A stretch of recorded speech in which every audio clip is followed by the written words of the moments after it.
I was having a conversation with someone today. We were discussing over the last 20, 30 years the various strategies that had been employed by the community in terms of engaging with the unaffiliated. What do we do to make sure people who aren't connected, aren't involved, get involved? And the two strategies basically break down into two areas. You have the community strategy. That is, I guess, symbolized by organizations such as, the Shuls, United Synagogue, Tribe, B'nai Akiva, working within the community, and obviously Mizrahi would be part of that grouping.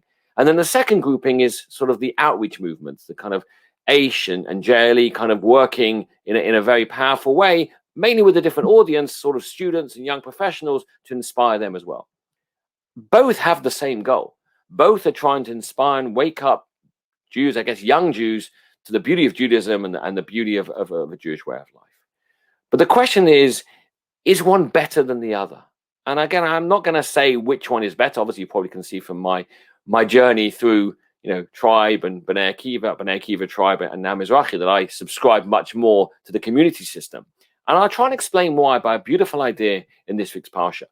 Because this Parsha is one of the most depressing and yet remarkable Sidrot, because it doesn't make any sense. We begin the Parsha, obviously, with Hashem commanding the Jewish people to be counted and so on and so forth. And we know that because of Parashat Shekalim. But then happens the tragic story of the golden calf. And it makes no sense. I mean, how could it be that Moshe goes up Har Sinai after Hashem has spoken to the entire Jewish people, given us the Torah, has helped us cross Yam Suf, has done the 10 plagues, redeemed us from Egypt, all of that. And yet just a few weeks later, we are dancing around a golden calf. And again, we can discuss within the Mefarshim, was it Avodah Zarah? Was it actually not Avodah Zarah? Whatever it was wrong. There was no way we should have been worshipping or dancing around, even if we were trying to replace Moshe or whatever it was wrong. How could they do that? How could they fall from such a height? We're told that the prophecy of the lowliest servants at Yam Suf were at the level of Yechezkel ben Buzi. It was a remarkable spiritual experience. How can you go through that and then a few weeks later you're dancing around the golden calf? And the answer that's given, I think, can relate perfectly to some of the strategies used successfully and unsuccessfully in the modern world. Rabbi Tatz explains the idea of the redemption from Egypt as stage one of a process. Stage one of a process where it's all given to you. It's an incredible experience, but you did nothing for it. Stage two is the hard work. And then stage three is the final perfect realization of what you've done. You still have that inspiration, but it's due to your hard work. The problem is, so many times in life, people get to stage one, blown away, but that's when they stop. You can have the most amazing Shabbaton, the most amazing Israel trip, Poland experience. But if that's all it is, just one experience that blows you away, is it going to last?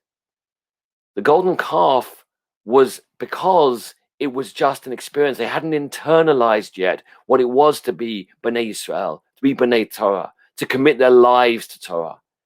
And of course, we have a discussion amongst the Mefarshim. Was the Mishkan built because of Chet HaEgel? Or was it chronological? That first we had the 10 commandments given, Yitra, Mishpatim explained, and then Truma Tetzav, we began to build the Mishkan, and then comes the golden calf.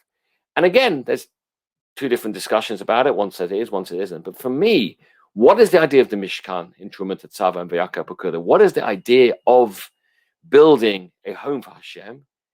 It's about a daily commitment. Every single day, you bring a korban. Every single month, there is services for Rosh Chodesh. Every single year, there are the Chagim, which the focus is the Mishkan, which of course today, the modern day, is the community. But the idea is that is the Judaism that Hashem wanted us to keep. Keves Tamim every single day. And the idea that we had a incredible sound and light show which blew us away as the Jewish people. But yet we dance around the golden calf because you know what? It doesn't last. It doesn't last unless it's backed up with solid education day after day, month after month, year after year. I remember many years ago when I used to take my Stanmore kids to Israel for 8-9 days in February half term. Most amazing trip. Did it for 7 or 8 years in a row. It was fantastic.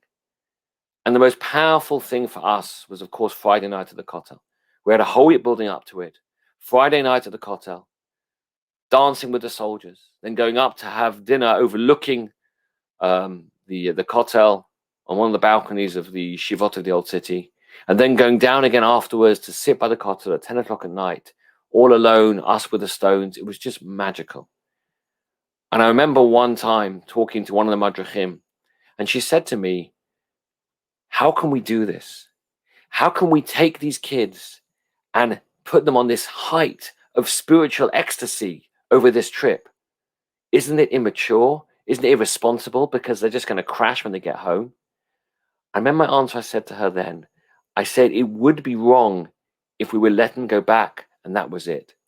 But the whole idea of what we were doing in our shul at the time, and what I think shul is about, is you have Israel together, you be inspired, and the following Shabbat, where are you? You're back in your community.